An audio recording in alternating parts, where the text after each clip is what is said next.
Você já parou para pensar no que está enterrado bem debaixo dos seus pés? Imagine só, cidades inteiras, civilizações perdidas, histórias que o tempo tentou apagar.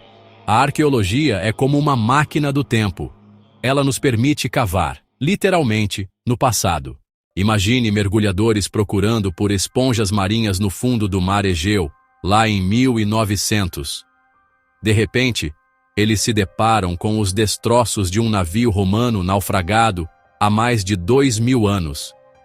Entre estátuas de bronze, ânforas de cerâmica, eles encontram um bloco de pedra corroído e coberto de vida marinha.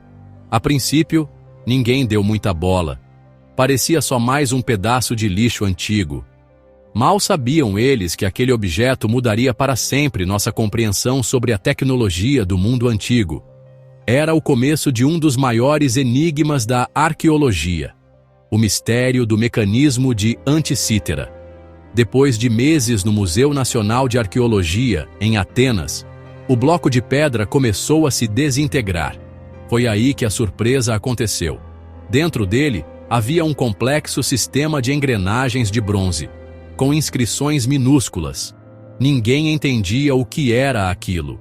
Como uma civilização de 200 a.C. poderia ter construído algo tão mecanicamente sofisticado? A tecnologia de engrenagens com essa precisão só voltaria a aparecer mais de 1000 anos depois, nos relógios das catedrais medievais europeias. Era como encontrar um motor a combustão dentro de uma pirâmide egípcia. Simplesmente não fazia sentido algum. Por décadas, o mecanismo permaneceu um quebra-cabeça.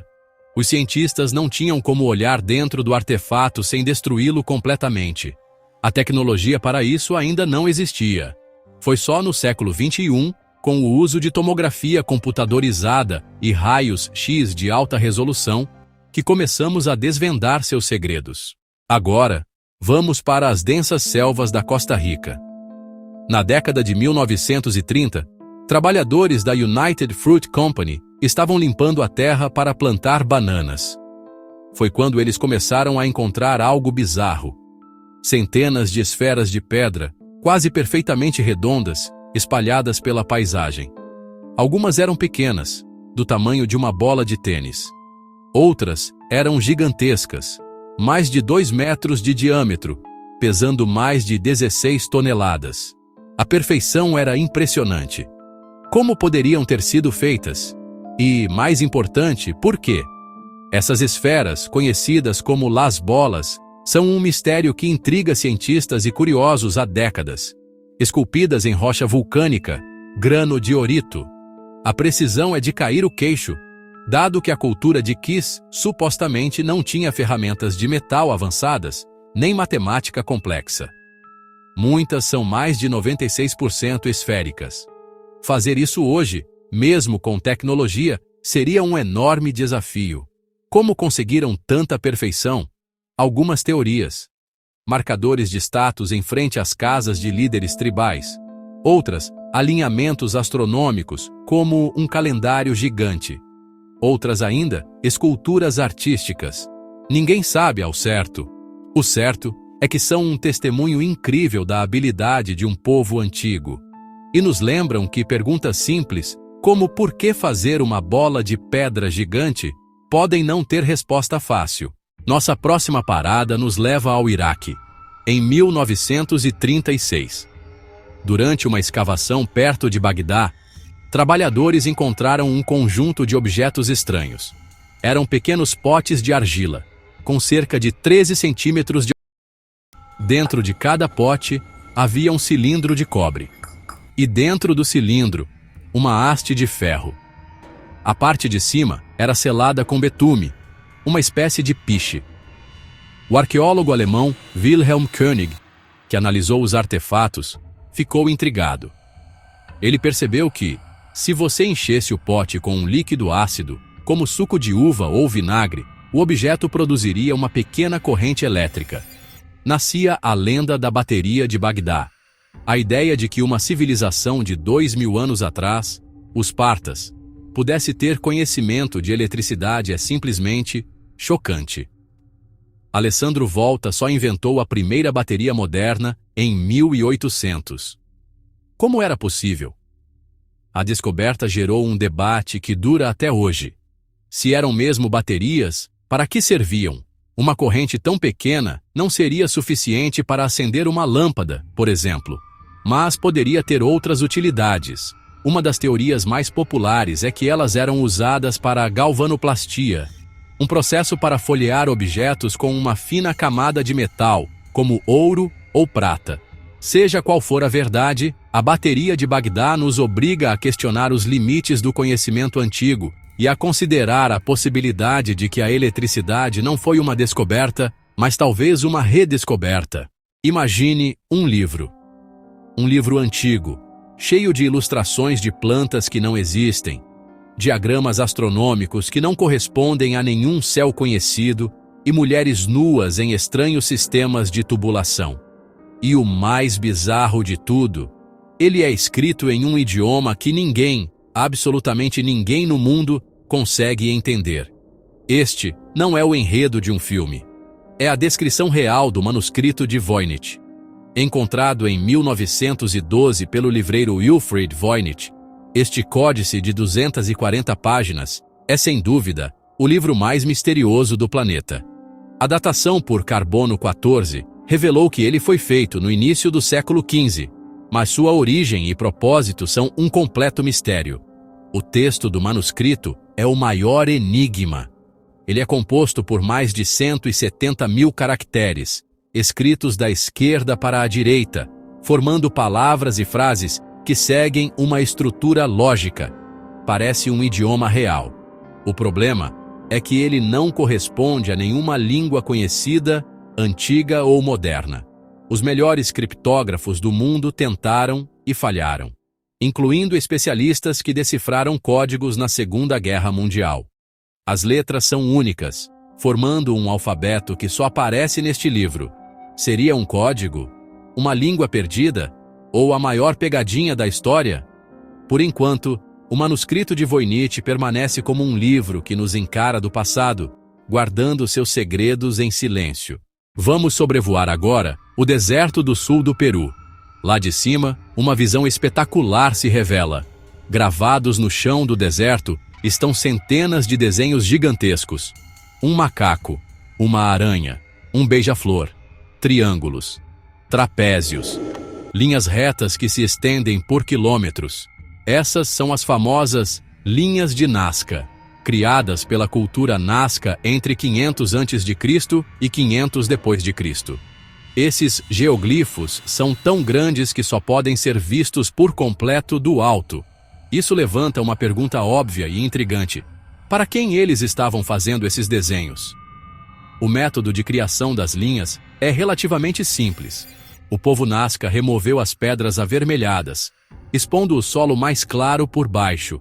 O clima extremamente seco e sem ventos da região preservou esses desenhos por mais de 2000 anos. O que não é simples é a escala e a precisão. O condor tem mais de 130 metros de envergadura. As linhas retas são incrivelmente precisas, desafiando a topografia. Como eles conseguiram planejar e executar sem visão aérea? As teorias sobre o propósito das linhas de Nazca são um campo fértil para a imaginação. A teoria mais aceita: função ritualística ligada à água e à fertilidade. Nazca é um dos lugares mais secos do mundo. Água era vida ou morte. Os desenhos poderiam ser parte de cerimônias para pedir chuva, uma espécie de templo a céu aberto. Nossa jornada nos leva agora ao Egito, a terra dos faraós e das pirâmides.